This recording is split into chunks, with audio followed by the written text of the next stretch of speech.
الحمد لله نحمده ونستعينه ونستغفره ونؤمن به ونتوكل عليه ونعوذ بالله من شرور أنفسنا ومن سيئات أعمالنا من يهده الله فلا مضل له ومن يضلل فلا هادي له ونشهد أن لا إله إلا الله وحده لا شريك له ونشهد أن سيدنا وسندنا وحبيبنا وشفيعنا ومولانا محمدا عبده ورسوله صلى الله تعالى عليه وعلى آله وأصحابه وبارك وسلم أما بعد فأعوذ بالله من الشيطان الرجيم بسم الله الرحمن الرحيم يمحو الله ما يشاء ويثبت وعنده أم الكتاب وقال النبي صلى الله عليه وسلم إن في الجسد مضغة إذا صلحت صلح الجسد كله وإذا فسدت فسد الجسد كله ألا وهي القلب أو كما قال عليه الصلاة والسلام صدق اللہ و صدق رسولہ النبی الکریم۔ میرے محترم بزرگوں دوستو، آج کی رات ایک مبارک رات ہے۔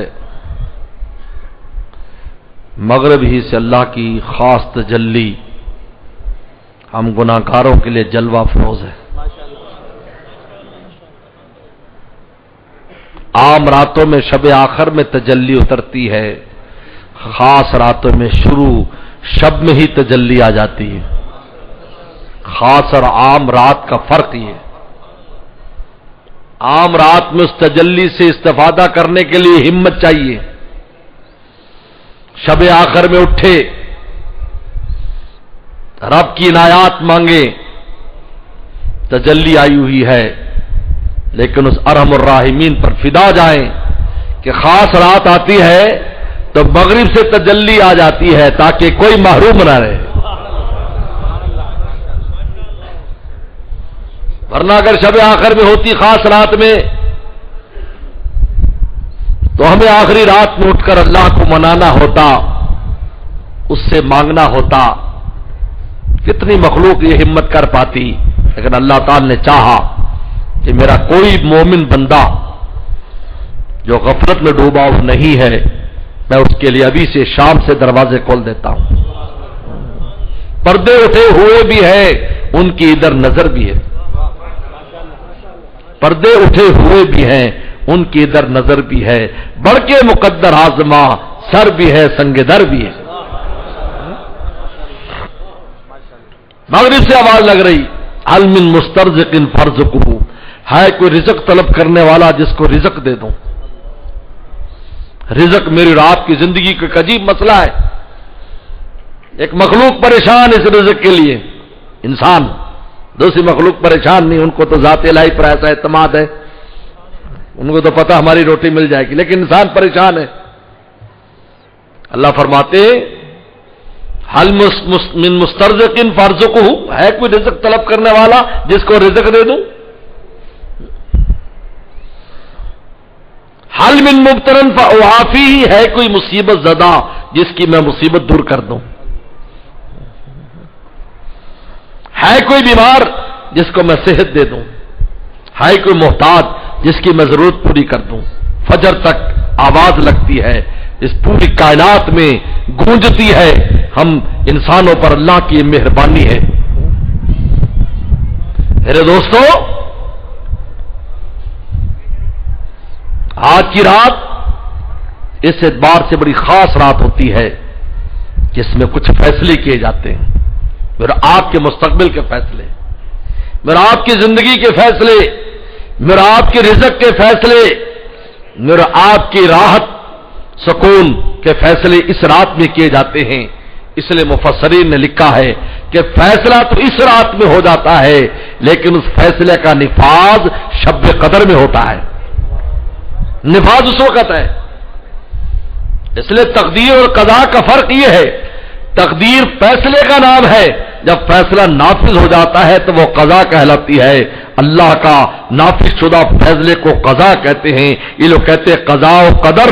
تقدیر وہ ہے جو اللہ تعالیٰ آسمانوں پر فیصلہ کر دیتے ہیں، اور جب فرشتے اس حکم کو لے کر زمین پر پہنچتے ہیں تو یہ پھر قضاء میں تبدیل ہو جاتا ہے، خدا کا فیصلہ نافذ ہو جاتا ہے.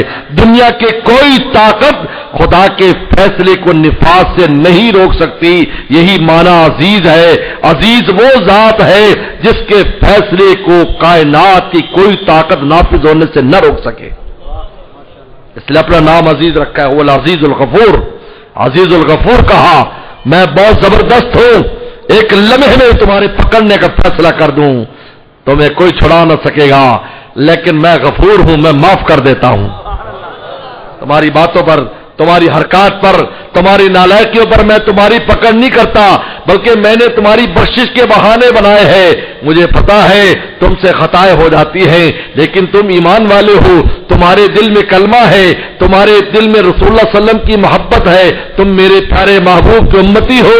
باوجود ساری نالائکیوں کے تمہارا با ایمان ہونا ہمیں اس بات کی دعوت دیتا ہے کہ ہم تم پر اپنا فضل خاص کر دیں. میرے دوستو، لیکن یہ فضل خاص کن کو ملتا ہے؟ یہ فضل خاص ان کو ملتا ہے جن کا دل اچھا ہو جاتا ہے. اس کو ملتا دل. یہاں سے یہ اس یہاں کی زمین کو اچھا کرو. اس لیے حدیث مبارکہ میں جتنی وہ چیزیں جن کی وجہ سے اس مبارک رات میں، جس مبارک رات میں پیغمبر صلی اللہ علیہ وسلم نے ارشاد فرمایا کہ لیلۃ البرات کی رات، لیلۃ البرات میں، اس مبارک رات میں بنو کلب کی بکریوں کے بالوں سے زیادہ لوگوں کی بخشش کر دی جاتی ہے. فرمایا مگر اس کی بخشش نہیں ہوتی جس کا دل گندا ہے. دل گندا، اس کی بخشش نہیں ہوتی، کیونکہ اسے دل ہی کے اوپر تو خدا کی مہربانی نے اترنا ہوتا ہے. جب آپ نے ایئرپورٹ ہی گندا کر رکھا ہے تو کہاں اترے گی؟ مجھے بتائیے. جس ایئرپورٹ پر خطرہ ہو وہاں کوئی جہاز لینڈ نہیں کرتا. اس لیے جس کے دل میں کچھ کفر ہے، جس کے دل میں شرک ہے، جس کے دل میں بغض ہے، جس کے دل میں کینہ ہے، جس کے دل میں بے رحمی ہے، اس کی بخشش نہیں ہوتی. اگر دل اچھا ہے بخشش ہو جاتی، بن مانگے معاف کر دیتے ایمان کی بنیاد پر. وَيَعْفُونَ كَثِيرٌ، اللہ فرماتے بہت سے گناہوں کو ہم ایسے ہی معاف کر دیتے. لیکن اگر دل گندا ہے، کفر و شرک کی وجہ سے، بدعات کی وجہ سے، آج ہم اس کی حفاظت نہیں کرتے. آج ہمارا حال یہ ہے کہ اللہ نے ایمان جیسی نعمت دے دی، ہم اس نعمت کو پلیٹ میں رکھ کر لیے پھرتے ہیں. حالانکہ کسی ایمان کی حفاظت کے لیے صحابہ کرام نے گردنیں کٹا دی، کہا کہ ہم ایمان تک کسی کو نہیں پہنچ دیں گی. جان دینا آسان ہے لیکن ہم ایمان نہیں دے سکتے. خول سے کڑاہوں میں وہ گر گئے. بس اسپیکر کی آواز صحیح کرو بھائی. پھانسیوں پر چڑھ گئے، سوریوں پر چڑھ گئے ایمان کی وجہ سے. زید بن دسنہ رضی اللہ تعالیٰ عنہ کے بارے میں بخاری شریف میں آتا ہے، جب ان کو پھانسی دینے لگے تو کفار نے کہا زید کیا تیرے دل میں یہ بات نہیں آتی کہ کاش آج تو اپنے بال بچوں میں ہوتا؟ نعوذ باللہ نعوذ باللہ. انہوں نے کہا اور تیری جگہ پر تیرا محبوب ہوتا، جس کو تو محبوب بناتا ہے، جس کو تو رسول کہتا ہے، وہ تیری جگہ پر ہوتا اور تو اپنے بچوں میں آرام کر رہا ہوتا. زید بن دسنہ رضی اللہ تعالیٰ عنہ کی آنکھیں سرخ ہو گئی، گردن کی رگیں پھول گئی. انہوں نے کہا اگر میں اس وقت اس پھانسی کے پھندے پر بندھا ہوا نہ ہوتا میں تمہاری زبان کھینچ لیتا. اور زید کو تو یہ بھی گوارا نہیں ہے کہ اس کو پھانسی لگ جائے اور محبوب کو مدینے میں کانٹا چبھ جائے. کیا تھا میرے دوستو؟ ایمان کی حفاظت کی، کیونکہ اللہ کی رحمت ہی آتی ہے. اس کی رحمت کا مرکز، اس کے نور کا مرکز، اس کی تجلیات کا مرکز، اس کی مہربانیوں کا مرکز انسان کا دل ہے. اگر دل گندا ہے تو یہ مبارک رات اس کو فائدہ نہیں دے گی. اس میں کسی کے لیے حسد ہوگا، اس میں کسی کے لیے کینہ ہوگا، اس میں کسی کے لیے دشمنی ہوگی، اس میں کسی کے لیے ایسی محبت ہوگی جو خدا کو بھلا دے. سن لو کان کھول کر، جوانوں سے کہتا ہوں جو عشق مشوقی کے فیلڈ میں پھرتے ہیں، اپنی زندگی کا سرمایہ سمجھتے ہیں، یہ کوئی سرمایہ نہیں. سرمایہ تو اللہ رسول کی محبت ہے میرے دوست. یہ کیا سرمایہ ہے؟ ان چیزوں کا یہ چیزیں سرمایہ ہے؟ ایک مردے کو دل میں بسانے کا نام سرمایہ ہے؟ کہتے ہیں کہ انسان عبد اللطیف ہو کر، لطیف کا بندہ ہو کر کسی مردے کے پاس بیٹھ کھانا پسند نہیں کرتا. بتاؤ جو دل میں مردہ ہو اس میں وہ لطیف ذات اپنے نور کو بھیجے گی؟ میرے دوست، جب دل کی دنیا صحیح ہو جاتی ہے پھر اللہ کی عنایات اس انسان پر متوجہ ہوتی ہیں. یہ جنت کا عمل ہے. پیغمبر سلام نے ایک دیہاتی کے بارے میں فرمایا تھا کہ یہاں سے جنتی آتا ہے، یہاں سے جنتی آتا ہے، یہاں سے جنتی آتا ہے. 3 دن فرمایا. صحابی گئے تحقیق کرنے کے یار اس کا کون سا عمل ہے جو اس کو، جس کی وجہ سے یہ جنتی رسول اللہ نے بشارت دے دی. آپ جب کہہ دے کسی کو جنتی تو بھائی ہو گیا جنتی، بات ختم ہو گئی. اس لیے 10 صحابہ تو وہ ہے جن کے بارے میں آپ نے صاف فرمایا یہ جنت میں. عشرہ مبشرہ اور کتنے صحابہ جن کے بارے میں فرمایا بشارت دے دی، بلکہ یہاں تک فرمایا کہ جنت الفردوس میں پہنچ گیا. جنت میں بھی سب سے اعلیٰ جنت کی آپ نے بشارت دے دی. صحابی گئے پوچھنے کے لیے، 2-3 دن اس کے ساتھ رہے تو اس کو بٹھا کر پوچھا کہ تیرا کوئی خاص عمل تو نہیں ہے جو دوسروں سے زیادہ ہو جس کی وجہ سے رسول اللہ نے بشارت دی ہے؟ میاں اگر تیرا کوئی خاص عمل ہے تو بتا دے. اور میرا کوئی خاص عمل تو نہیں ہے، 5 ٹائم نماز پڑھتا ہوں، جماعت سے نماز پڑھ لیتا ہوں، تیرے سامنے سارا گھر کا کام کاج کرتا ہوں، کھیتی باڑی کرتا ہوں، بکریوں کا خیال کرتا ہوں، بس یہ میرا کام ہے. کہا کہ کوئی خاص عمل؟ کہا کہ ایک عمل خاص ہے، جب صبح کو اٹھتا ہوں تو اپنے بستر پر بیٹھ کر میں یہ سوچتا ہوں میرے دل میں کسی کی دشمنی تو نہیں ہے، بغض تو نہیں ہے، حسد تو نہیں ہے، کینہ تو نہیں ہے. جب میں دل کو دیکھتا ہوں میرے دل میں کچھ نہیں ہوتا تو میں اللہ کا شکر ادا کرتا ہوں. رات کو سونے سے پہلے بستر پر بیٹھ کر پھر دل کا جائزہ لیتا ہوں کہ اس میں کوئی گندگی کسی کے بارے میں تو نہیں ہے. تو جب پتہ چلتا نہیں ہے خدا کا شکر ادا کرتا ہوں. صحابی رو پڑے، فرمایا کہ یہی وہ چیز ہے جس کی وجہ سے تو جنتی ہے.